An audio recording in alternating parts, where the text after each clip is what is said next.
Hello there. Welcome to DLI channel. Timak is my name, and DLI stands for Development, Empowerment and Leadership Initiative, an NGO that has the vision of world transformation, one man at a time, one community at a time.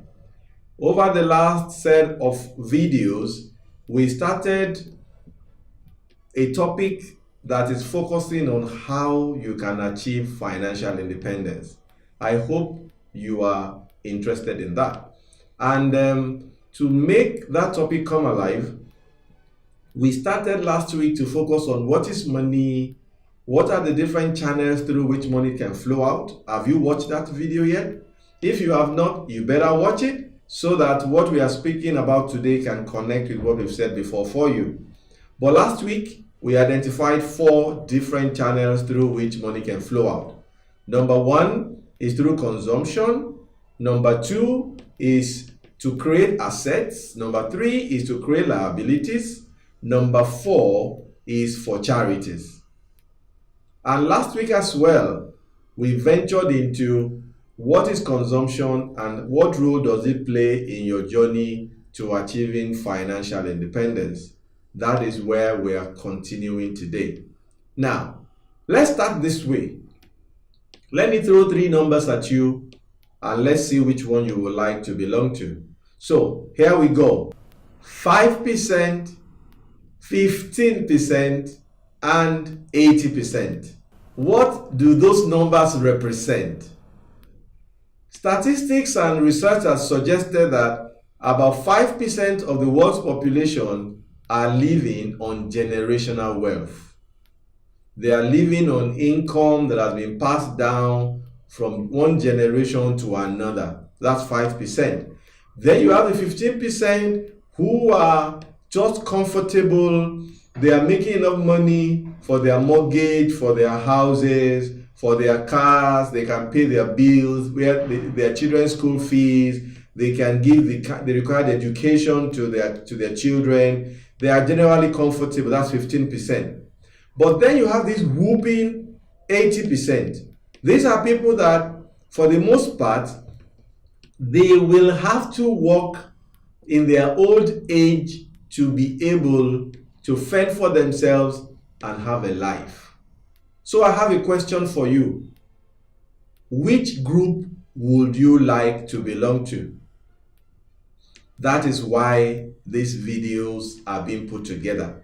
So that if you are currently in the group of the 80%, you can work your way up to the 15 or even the 5. And if you are already in the 5 and the 15, you can do whatever you need to do to get better so that it will not just be a matter of time before you find yourself in the 80% category. So how do you go about that? Let's get back to what we spoke about last week. Consumption is the money you spend on things that gives you immediate value only. They are not necessarily waste, but the value they give you, it's limited to here and now. So we are speaking about your rent, we are speaking about your transportation money, we are speaking about the school fees that you are paying, we are speaking about the airtime cost that you are incurring. Whatever it is that is not going to give you any value beyond here and now is consumption. And we said that your lifestyle is the direct variable that drives your consumption. And before I go further, let me give you this very short quote I saw somewhere that really struck me. It said that most people, they spend the money that they do not have on the things that they do not need to impress the people that they do not know. Does that describe you? Are you such a person that the only thing that drives you is my mates are doing it, everybody in my office is doing it, it's time for me to also do it, and that is the only reason why you are spending money? Of course, Because we want to create life, we want to have financial independence, we are not going to suspend living today. But the key for you really, particularly if you are an employee, is that don't ever forget that you will not always be working. It is either you are tired, or you are fired, or you fire yourself. Whichever way it is, at some point, you will stop earning that regular income. So, how do you ensure that whenever that day comes, you are prepared for it and your life does not have to stop? And that is why you need to listen to this video and apply the tips that's going to be shared, because you may never have a second chance of dealing with these issues. Now, I want you to get this principle very clear before I get further into this video. It is the amount of money you have left after you have taken care of consumption and how you handle that amount of money that determines whether you end up in the 80% or in the 15% or in the 5%. So you want to be very serious about how you handle consumption. So, what is the way out of getting into a situation where all your salary, all your income ends up in consumption? The answer is very simple but not necessarily easy, and that is what? Live on a budget. Yes, you need to live on a budget. What is a budget? A budget is a deliberate instrument that helps you determine where your money goes. It is a document that you prepare. Yes, you need to write it down, that points the direction of your proposed intention of how you want to spend your money. If you are not living on a budget, if you are only reacting to the pressures of life as they arise, chances are that your lifestyle will always consume all your income. So the very first thing you need to do is to live on a budget. You may be asking me, how do I go about that? Very simple. The first thing you need to do is to do an audit, a laundry list, a detailed laundry list of what you are spending your money on to the very last kobo.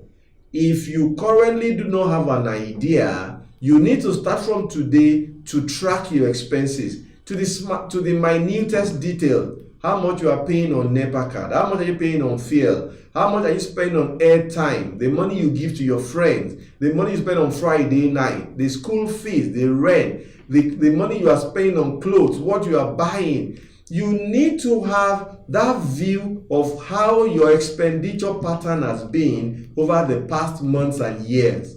And when you see that, you then need to stop and do an audit.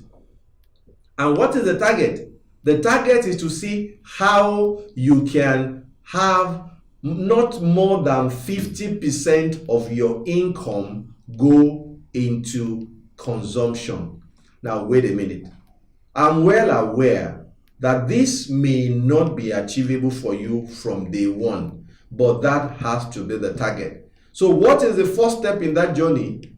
See how you can review your expenditure and eliminate wastes, things that you can do without, things that can wait, things that do not have to be so expensive, so that you can create space for the other side of your outflow. Remember, and I will say this many times, whatever is left after consumption is the first step to your financial independence. When you have done that audit, your target is to see how not more than 50% goes into consumption. I'm a believer in tithe, and I do not want to get involved in that controversy. You pay your tithe. If you do not believe in it, I wish you good luck. But after paying your tithe, you should have at least 20% that can go into creating assets. We will come to that down the line.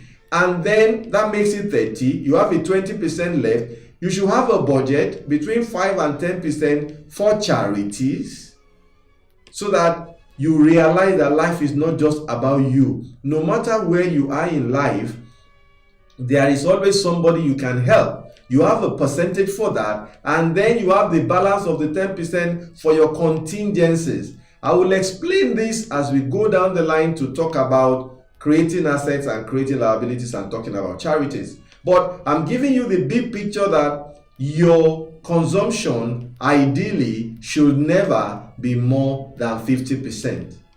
Now, if currently you are not in a position to achieve that, after all the audit, after all the pruning, what should you do? What you need to do is to do your best to hold the line where you are right now. What am I saying? If it comes down that currently your consumption is going to 60 to 70% and you have cut and eliminated, and you do not seem to have any more headroom where you can reduce, then you need to hold the line and then have the discipline that all your next set of promotions, salary increase, job change that brings you an increase in income, you ignore the income you ignore the additional income, and you add that to the other leg of your table, which will go into asset creation. Again, I'll get to that. So what I'm saying is, when your salary increases next time, don't take that as a liberty to change accommodation, go and buy more expensive gadgets, change your car, buy more expensive shoes, buy more expensive shirts, buy more expensive jewelries. That's not the way to go about it. When you get your next set of increase, hold your current expenditure line, and over time you will achieve a better balance for the relationship between your consumption and the other side of your expenditure. I need to go now, but you can see that there is still a whole lot more to be spoken about on consumption. So make it a date next week, because we are going to dwell on this. If you can get your consumption under control, then you have taken the first step to creating wealth, not just for today, but for tomorrow. Because money is something that affects everybody, I'm sure you know somebody that needs to see this video, so please feel free to share. And you yourself, if there are questions and there are opinions that you want us to share, please join me on the Telegram channel. Let's get the conversation going on how we can all achieve financial independence. I'm happy to have been here this week, and thanks for being here with me. Make it a date next week, and don't ever forget that T-Mark is still my name, and all I'm trying to do is what? Make a little difference. Thanks, and see you next week. Bye.